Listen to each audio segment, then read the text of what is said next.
வாழ்க வையகம் வாழ்க வளத்துடன் உலகெங்கும் இருக்கும் துளசி ஆன்மீக மக்களுக்கு டாக்டர் டிவைன் தினேஷன் அன்பான வணக்கங்கள். சரி, நம்ம இன்னைக்கு தைப்பூசம் பற்றி பார்க்க போகிறோம். தைப்பூசம் அப்படின்னு என்ன ஞாபகம் வரும்? ஃபஸ்ட்டு முருகர் ஞாபகம் வரும். அதுக்கப்புறம் தமிழர்கள் பண்டிகை தைப்பூசம். சரி, ஓகே. முருகருக்கு நிறைய ஃபெஸ்டிவல் இருக்குது. கார்த்திகை தீபம் இருக்குது, பங்குனி உத்திரம் இருக்குது, எக்கச்சக்கமாக இருக்குது. தைப்பூசம்ல என்ன ஸ்பெஷல் அதை நம்ம பார்ப்போம். சரிங்களா? ஸோ அதுக்கு முன்னாடி நம்ம எப்பவுமே எப்படி பார்ப்போம்? ஒரு வரலாறு பார்ப்போம், சாமி இதிகாசங்கள் பார்ப்போம், அதுக்கப்புறம் ஒரு சயின்டிஃபிக்காகவும் என்ன கனெக்ட் ஆகுறதுலாம் பார்ப்போம். ஸோ ஒவ்வொன்றும் இப்போ ஷார்ட் அண்ட் ஸ்வீட்டாக பார்ப்போம். சரி, ஃபஸ்ட்டு இதோடைய வரலாறு சின்னதாக என்ன அப்படின்றத நம்ம பார்த்துக்கலாம்.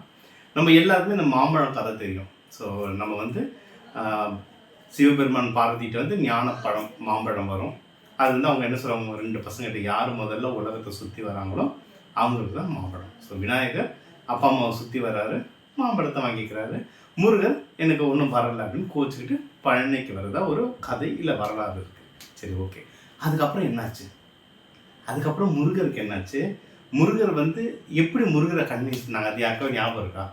நம்ம நிறைய பேர் தெரியாது. இந்த கதை கேட்ட உடனே அப்புறம் ஔவையார் வந்தாங்க, அதெல்லாம் அவர் திருப்பி கூட்டிகிட்டு போயிட்டாங்க, அப்படி தான் தெரியும். வேறு என்ன? அதுக்கப்புறம் என்ன ஆச்சு? என்னன்னா முருகர் பழனியில் இருக்கார். அப்போ சின்ன பையன், எனக்கு எதுவுமே வேண்டாம் அப்படின்னு சொல்லிட்டு கோமலவர் பழனியில் இருக்கார். ஓகே. ஆனால் அந்த நேரத்தில் வேறு என்ன நடந்துட்டு இருந்தது? சூரபத்மன் அப்படின்ற ஒரு அசுரன் பெரும் வளர்ச்சி அடைஞ்சிட்டு இருக்கான். அதாவது உங்களுக்கு சூரபத்மனோட வரலாறு தெரியணும்னா என்னோட நேம் போட்டு டாக்டர் டிவைன் தினேஷ் யூடியூப் அடிக்க நம்ம அந்த கதைகளை பற்றி விரிவாக சொல்லியிருக்கோம். அதாவது அவன் உலகத்தை ஆண்டவன் இல்லை, அவன் அண்ட சராசரங்களை ஆண்டவன். சிவபெருமானுக்கு அப்புறம், சிவபெருமான் விஷ்ணுவுக்கு அப்புறம் அண்ட சராசரங்களை ஆண்டவன் சூரபத்மன். அவன் லேசப்பட்டவர் இல்லை. இன்னைக்கு நம்ம கும்பிடுற சேவர் கொடியும் மயிலும் ஆக்சுவலாக சூரபத்மன். ஸோ அவர் பெரிய அசுரன். அவர் ஒரு பக்கம் வளர்ந்துக்கிட்டே இருக்கார். தேவர்களே சூரபத்மனுடைய வரம் என்னன்னா சிவபெருமானுடைய மகனால தான் அவரை கொல்ல முடியும்.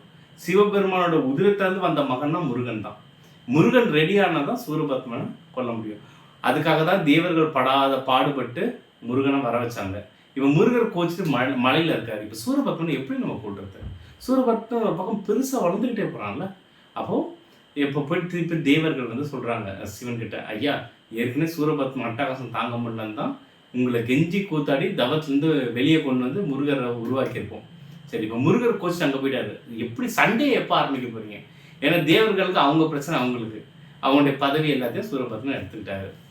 சரி, அப்போ சிவன் என்ன சொல்கிறாரு, பார்வதிக்கிட்ட நீ போய் பேசு பையன்கிட்ட அப்படின்ட்டு. நம்ம எல்லார் வீட்லையும் நடக்கிறது தான். அப்பா உதன்னு உதைப்பார். அப்போ என்னது, அம்மா தான் சரி ஆறுதல் படுத்துவாங்க. அதே நம்ம வீட்டில் நடக்கிற அதே கதை தான் அங்கேயும். சரி, ஓகே. இல்லை, அங்கே நடந்த அதே கதை தான் நம்ம வீட்லேயும். இப்போ அம்மா பார்வதி அம்மா முருகருக்கு ஞானோபதேசம் பண்ணுறாங்க. என்னன்னா, நீ எதுக்கு நீ என் பையன், அதெல்லாம் ஓகே, பட் நீ ஜனனம் ஆகிறதுக்கு என்ன ரீசன்? முருகன் அப்படின்றவர் ஜனனம் ஆகிறதுக்கு என்ன ரீசன்? உன்னுடைய பர்பஸ் என்ன? சூரபத்மன் யார்? அவரை யாரால் அழிக்க முடியும்? அவரோட வரம் என்ன? அவ்வளோ பெரிய அசுரனை, அதாவது அண்ட சராசங்களை ஆள்ற அந்த அசுரனை நீ வதமான நீ எப்படி ரெடியாக இருக்கணும்? கோமணத்தோடு இங்கே பழனியில் இருந்தால் வேலைக்கு ஆகாது அப்படின்ற ஒரு ஞானோபதேசத்தை முருகர் கொடுத்தார். அதாவது முருகரை என்ன கடவுள்னு சொல்லுவோம்? ஞான கடவுள்னு சொல்லுவோம்.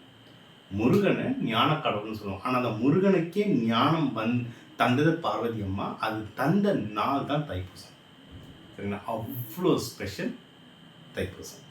ஸோ பார்வதி அம்மா முருகரை தெளிய வைக்கிறார். நீ இந்த மாதிரி சின்ன சின்ன சண்டைக்காக நீ வரலை, நீ பெரிய அசுரனை ரெடி நீ எதிர்கொள்ள போகிற, அதுக்கு நீ தயாராகணும். அதுக்காக தான் இந்த படை வீடுகள்லாம் கட்டணும். நம்ம 6 படை வீடுன்றோம். 6 படை வீடு மெயின் ஹெட் குவார்ட்டர்ஸ் மாதிரி. ஆனால் அதை சுற்றி பல படை வீடுகள் இருக்குது. சரிங்களா? அவர் வார் ஆஃப் காடுன்னு வாங்க முருகரை. ஸோ நீ அதுக்கு ரெடி ஆகணும். அது ரெடி ஆகிறதுக்கு அம்மா அவருக்கு கொடுத்த உபதேசம், அம்மா அவருக்கு கொடுத்த பயிற்சி, அன்றைக்கி அந்த ஞான வேல் அப்படின்றத முருகருக்கு தராங்க. சரிங்களா? ஞான வேல், ஞான உபதேசம். ஸோ அந்த ஞான கடவுளுக்கு ஞானம் கிடைச்ச நாள் தான் இந்த தைப்பூசம். அதுக்கப்புறம் தான் அவர் புரிஞ்சு அவர் மக்களை திரட்டி, தேவர்கள் எல்லாரும் திரட்டி அசுரனுக்கு எதிராக அவர் ரெடி ஆகுறார். அப்போது இது இதிகாசம் சூப்பராக. இப்போ நமக்கு அதில் என்ன இருக்குது? ஓகே, இது நல்லா இருக்குது, சூப்பராக இருக்குது. நமக்கு என்ன இருக்குது? அதாவது ஞான கடவுளுக்கே ஞானம் வந்துடும். அப்போ நம்மளுக்கு வராதா? அதுதான் இது ஒரு ஸ்பெஷல் நாள். ஒரு ஜோதிட ரீதியாக பார்த்தீங்கன்னா இது தை பூசம். பூசம்ன்றது என்ன? பூசம்ன்றது குரு பகவான். ஓகே, குரு பகவானே பிறந்த நட்சத்திரம் அது. இன்னொன்று, அந்த நட்சத்திரம் ஆளப்படுவது யாராலும் சனி பகவானால். குரு பகவான்றது அறிவு, சனி பகவான்றது ஒழுக்கம். அறிவும் ஒழுக்கமும் ஒன்று சேர்ந்ததான் ஞானம். நம்ம அறிவையும் ஞானத்தையும் குழப்பிக்கிறோம். நம்ம நல்லா படிச்சுட்டோம், ஒரு நல்ல வேலைக்கு போகிறோம், சம்பாதிக்கணும், அது அறிவு, அது ஞானம் கிடையாது. அந்த நான் நல்லா படிச்சுட்டு சம்பாதிக்கணும், அது ஏழை தேவைப்படுறவங்களுக்கு ஹெல்ப் பண்ணுறான் தெரியுமா, அதுதான் ஞானம். அந்த ஞானம் அதனால தான் நீங்கள் பூச நட்சத்திரத்தில் பிறந்தவங்கலாம் பார்த்தீங்கன்னா நிறைய பேர் டீச்சர்ஸில் இருப்பாங்க. அப்படி டீச்சர்ஸில் இருந்தாங்கன்னா நம்மளுக்கு 10 டீச்சர் இருந்தால் ஒரு டீச்சர் ரொம்ப பிடிக்கும். அவங்க பார்த்தா பூச நட்சத்திரமாக இருப்பாங்க. ட்ரை பண்ணி பாருங்கள். இது ஏன்னா நான் பார்த்த இந்த பெஸ்ட்டு டீச்சர்ஸ் அவார்டு வாங்குறோம்னா பார்த்தா நிறைய பூச நட்சத்திரத்தில் இருப்பாங்க. ட்ரை பண்ணி பாருங்கள். அதுமாதிரி அவங்களுக்கு இயற்கையாகவே ஞானம் வரும். ஸோ இந்த நாளில் உங்கள் குழந்தைங்களுக்கு ப்ராப்பராக நம்ம சில வேண்டுதல்கள், சில விரத முறைகளில் வேண்டுதல்கள் பண்ணும்போது சூப்பராக படிக்கும். சரிங்களா? ஓகே, இது ஒன்று முருகிறது. நம்ம என்ன பண்ணணும் விரத முறைக்கு நான் கடைசியாக சொல்கிறேன். அதுக்கு முன்னாடி 2-3 நம்ம ஃபெஸ்டிவல் ஒரு நல்ல நாள் நேரத்தில் அது ஒரு விஷயம் இல்லை, அது நிறைய விஷயம் நடந்துடும். ஸோ இது முருகருக்கு மட்டும்தான் நான் ஞானக்கடவுள்னு இல்லை. முருகன்னா அப்பாவும் வருவார்ல. நம்ம என்ன சொல்லுவோம், சிவபெருமனோட ஹையஸ்ட் ரூபம் எதுனா அரூபம். அந்த அரூபம் எது? சிதம்பரம். சிதம்பரத்துலலாம் எதுவுமே இல்லை, ஒன்றுமே இல்லைன்றது தான் சிவம். சிவம்ன்றது ஒன்றுமே இல்லை. இல்லை ஆகாஷ தத்துவம்னு சொல்லுவோம். ஆகாஷம் வீடு எதுனா சிதம்பரம். அதாவது சிதம்பரத்தில் தில்லை நடராஜர், அதாவது வெற்றிடமாக காட்சி கொடுத்த இடமும் நானும் தைப்பூசம்னு சொல்லப்படுது. சரி, இது ஒன்று. அப்பா பையன். சரிங்களா? அப்போது த ஹையஸ்ட் ஆகாச தத்துவம் ஞானம். ஏன்னா ஞானத்தையும் நீங்கள் கண்ணால் பார்க்க முடியாது, உணரதான் முடியும்.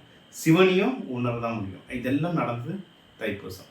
சரி, அப்பா பையன். ஓகே, அப்பா பையனை கும்பிட்றவங்களுக்கு இப்போ நம்மளும் கும்பிட போகிறோம். அப்போ நம்மளுக்கு என்ன நடக்கும்? அந்த மாதிரி நிறைய பேருக்கு நடந்திருக்கு. அதில் இன்னொருத்தர் மெயினாக தைப்பூசம்னா இன்னொருத்தர் யார் ஞாபகம் வரும்? வள்ளலார். வள்ளலார் நம்ம நிறைய பேருக்கு தெரியும். வள்ளலார் ஐயா ஜோதியானது, அருட்பெரும் ஜோதியானது தைப்பூசம் தான். நம்ம வடலூரில் எப்படி கொண்டாடுறோம், கோடியில் மக்கள் சேர்றாங்க. அட்லீஸ்ட் 1.5 கோடி பேராவது அங்கே சேர்றான்றாங்க. அவ்வளோ அன்னதானம் நடக்குது. அது ஐயா அருட்பெரும் ஜோதியானது மட்டும் கிடையாதுங்க. ஐயா அதுக்கு முன்னாடி சாலைன்னு உருவாக்குனாரு. இப்போ நம்ம சபைன்னு சொல்கிறோம். அதெல்லாம் கூட தைப்பூசம் நாளில் நடந்துதான் நிறைய ஐதீகம். இதையும் தாண்டி நீங்கள் பல சித்தமார்கள் எடுத்தீங்கன்னா இந்த தை மாதத்தில் நிறைய பேர் ஜீவசமாதிகள் அடைஞ்சிருக்காங்க. மெயினாக போகரையா தான் தேடி பாருங்கள். போகரையாதான் நிறைய ஹிஸ்ட்ரி இருக்குது. அதில் அவர் மெயினாக ஜீவசமாதி அடைஞ்சது தை மாதம்ன்றதும் சொல்லப்படுது. ஸோ இந்த மாதம் ரொம்ப நல்ல மாதம். முருகனுக்கும் சிவனுக்கும் மட்டும் இல்லை, அவங்கள கும்பிட்ட ராமலிங்க அடிகளார்லேருந்து சித்தர்கள்லேருந்து எல்லாருக்குமே அவ்வளவு நல்லது நடக்கும். அப்போது அவங்களுக்கே நல்லது நடக்கும், நம்மளுக்கு எவ்வளோ நல்லது நடக்கும். அதனால தான் ஃபெஸ்டிவலை கும்பிட்றோம். அப்போ மெயினாக எதுக்கான, அதாவது முருகனை கும்பிட்டா எல்லாமே கிடைக்கும்.